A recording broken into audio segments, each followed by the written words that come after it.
Friends, welcome to our channel. आज के video lecture में हम क्लास 11 एनसीईआरटी के बुक हॉर्नबिल के second poem the laburnum top के हिंदी एक्सप्लेनेशन को यहाँ पर समझेंगे। और इस चैप्टर इस पोएम के जो कंपोजर हैं वो हैं टेड ह्यूज। इस चैप्टर में कवि एक पक्षी का वर्णन करते हैं, किस प्रकार से एक पक्षी एक शांत पड़े हुए लैबरनम ट्री अर्थात अमलताफ के वृक्ष को किस प्रकार से एक रोमांचित अनुभव में, एक थ्रिलिंग एक्सपीरियंस में कन्वर्ट कर देता है, बदल देता है। तो आगे इस चैप्टर को स्टार्ट करते इस पोएम को स्टार्ट करते हैं। तो इस पोएम का जो पहला स्टैंजा है वह है द लैबरनम टॉप से लेकर ब्रांच एंड तक। तो इसके एक्सप्लेनेशन पहले इस स्टैंजा में आए हुए इंपॉर्टेंट वर्ड मीनिंग को समझ लेते हैं। तो जो पहला ही शब्द है लैबरनम टॉप या फिर क्या कहते हैं लैबरनम। लैबरनम एक पेड़ होता है जिसको हिंदी में कहते हैं अमलताफ का वृक्ष। आगे है आफ्टरनून। आफ्टरनून मतलब आपको पता ही होगा दोपहर। सनलाइट मतलब धूप। येलोइंग मतलब पीली होती हुई। सीड्स मतलब बीज। गोल्डफिंच ये एक पक्षी होता है, एक ऐसा पक्षी होता है जिसकी पीले कलर के पंख होते हैं और वो गाना गाता रहता है। और गोल्डफिंच को हिंदी में कहा जाता है सोन चिड़ी। आगे है ट्विचिंग। ट्विचिंग मतलब फड़कन या फड़फड़ाना। चिरप मतलब चहचहाना। फर्टिननेस मतलब अचानक। और स्टार्टलमेंट मतलब होता है अचानक से चौंकना। तो इस स्टैंजा के एक्सप्लेनेशन को स्टार्ट करते हैं। तो क्या कह रहे हैं, the laburnum top is silent, white still in the afternoon, yellow September sunlight. अब ये जो पोएट हैं टेड ह्यूज, अब वह सितंबर के महीने में चलते चलते पहुंचते हैं और उनको एक कहीं पर एक लैबरनम या कह सकते हैं अमलताफ का वृक्ष दिखाई दिया। और वो दोपहर का समय है। तो क्या करना है कि दोपहर सितंबर महीने की दोपहर के वो पीली धूप में वह अमलताफ के वृक्ष के शिखर को पूरी तरह से शांत और स्थिर देखते हैं। मतलब जो वृक्ष में देखा अमलताफ का, जो लैबरनम का ट्री देखा है, उसका जो टॉप है, उसका जो शिखर है वो पूरी तरह से क्या है, ये पूरी तरह से शांत है और स्थिर है। और ये जो समय है यह सितंबर महीने के दोपहर की धूप की बात कर रहे हैं। आगे क्या है, क्या कह रहे हैं, a few leaves allowing all it's fallen. अब इस जो पेड़ है, जो अमलताफ का वृक्ष है, इसके जो कुछ पत्ते हैं वो पीले पड़ चुके हैं, पीले हो चुके हैं और इसकी सभी बीज जो है वो जमीन पर गिरे हुए हैं। और ये तब तक शांत रहता है, तब तक स्थिर रहता है टिल द गोल्डफिंच कम्स, जब तक ये गोल्डफिंच एक सोन चिड़ी नामक पक्षी नहीं आती है विद अ ट्विचिंग चिरप। और वे अचानक से चहचहाते हुए, फड़फड़ाते हुए, फटनिस अचानक से, startlement at the branch and, शाखा पेड़ के एक शाखा के किनारे पर हलचल पैदा करती है। मतलब जब तक ये पक्षी नहीं आया था तब तक तो वो पेड़ पूरी तरह शांत था, स्थिर था।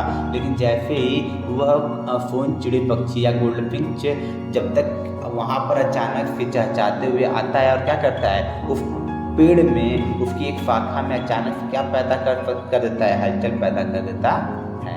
ये रहा इस स्टैंजा का एक्सप्लेनेशन। आगे बढ़ते हैं दूसरे स्टैंजा की तरफ।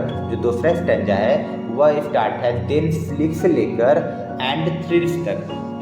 तो इसमें जो इम्पोर्टेंट वर्ड मीनिंग है उसमें है फ्लिक। फ्लिक मतलब होता है चिकना। और उसके बाद है लिजर्ड। लिजर्ड मतलब होता है छिपकली। अलर्ट मतलब होता है चौकन्ना। और एब्रप्ट मतलब होता है चौकस या तुरंत। थिकनेस मतलब होता है सघनता। और चिटरिंग मतलब चहचहाट। ट्रेमर ऑफ विंग्स पंखों का कंपन। ट्राइलिंग्स स्वर ध्वनि। ट्रेम्बल्स मतलब कांपना। थ्रिल्स मतलब रोमांचित होना। तो अभी स्टैंजा के एक्सप्लेनेशन से स्टार्ट करते हैं।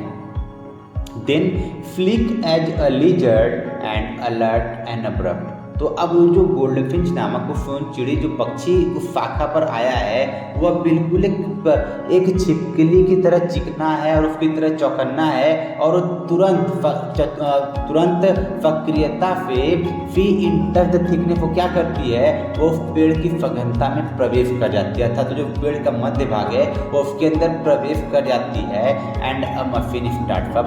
और उसके अंदर एक यंत्र, एक मशीन प्रारंभ हो जाता है चलना। अब एक किस टाइप टाइप का मफिन है, कैसा यंत्र है उसको देखते हैं। ऑफ टिटरिंग मतलब चहचहाट की, and a tremor of wings और पंखों के कंपन की, एंड ट्रिलिंग्स और स्वर ध्वनि की। अर्थात कह सकते हैं चहचहाट, पंखों के कंपन और स्वर ध्वनि रूपी एक मफिन शुरू हो जाती है जैसे ही वह गोल्डफिन पक्षी उस पेड़ की सघनता में प्रवेश करती है। The whole tree trembles and thrills. आज जैसे ये मफिन मतलब क्या कह सकते हैं, ऐसे क्यों कह रहे हैं कि वहाँ पर चहचहाट की या पंखों के कंपन की और स्वर ध्वनि प्रारंभ हो गई है। इससे समझ में आ रहा है, तात्पर्य निकल रहा है कहीं न कहीं उस पेड़ की सघनता में उस पक्षी ने, उस गोल्डफिंच ने अपने घोंसले को बनाया होगा और उसमें उसके बच्चे मौजूद होंगे जो अपने माता को देखते ही तुरंत आवाज़ करने लगते हैं, अपने पंखों को फड़फड़ाने लगते हैं। और ऐसा करने से the whole tree trembles and thrills, जो पूरा पेड़ है वो कांपने लगता है, हिलने लगता है और उसमें रोमांच पैदा हो जाता है। तो इस प्रकार ये दूसरे स्टैंजा का एक्सप्लेनेशन खत्म होता है। अब बढ़ते हैं तीसरे स्टैंजा की तरफ। तीसरे स्टैंजा में क्या कर रहे हैं, it is the engine of our family. अब कह रहे हैं कि it is the engine of our family, तो इसके एक्सप्लेनेशन पहले इस स्टैंजा के इम्पॉर्टेंट वर्ड को जान लेते हैं। तो यहाँ पर है she stokes it full then floods out to branch and floods मतलब पंख फैला के उड़ जाना। बैरेट फेस मतलब धारीदार चेहरा, आइडेंटिटी मतलब पहचान, मास्क मतलब मुखौटा, डेलिकेट मतलब होता है कोमल, विफल मतलब फिटी, विस्परिंग बुदबुदाते हुए, लॉन्चेज अवे उड़ जाना या उड़ान भरना, इनफाइनाइट मतलब होता है अनंत। अब तो आगे इसके एक्सप्लेनेशन की तरफ बढ़ते हैं। अब क्या कह रहे हैं, it is the engine of our family. अब गोल्डफिंच के बारे में पोइट क्या कह रहे हैं, पोइट कह रहे हैं कि जो गोल्डफिंच है वो अपने फैमिली के इंजन की तरह है।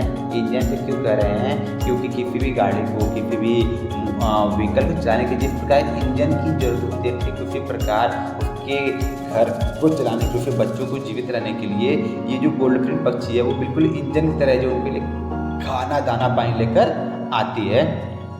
शी स्टोक्स इट फुल, यह क्या करती है, यह इनको पूरी तरह से भड़का देती है। स्टोक्स मतलब भड़काना, इसमें उनको पूरी तरह भड़का देती है। उसके बाद क्या करती है, then floods out to a branched.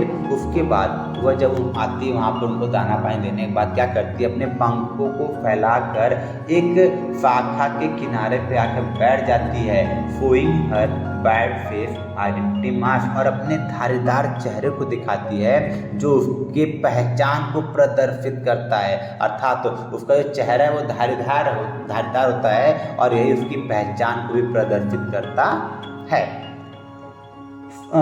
उसके बाद आगे क्या कर रहे हैं, देन विथ एरी डेलिकेट विफल चिरप विस्परिंग। उसके बाद वो क्या करती है, वो जो सोनचिरी पक्षी जो गोल्डफिंच है वो क्या करती है, वो एक अलौकिक, एरी मतलब होता है अलौकिक कोमल सीटी और सीटी बजाते हुए, चहचहाते हुए और बुदबुदाते हुए फिर लॉन्चेज अवे, वह उड़ान भरती है टूवर्ड द इनफाइनाइट, अनंत आसमान की तरफ। अर्थात वह एक कोमल अलौकिक सीटी और चहचहाट के साथ फुसफुसाते हुए, बुदबुदाते हुए अनंत आसमान की ओर अपनी उड़ान भरती है, अर्थात वो आसमान की तरफ उड़ जाती है।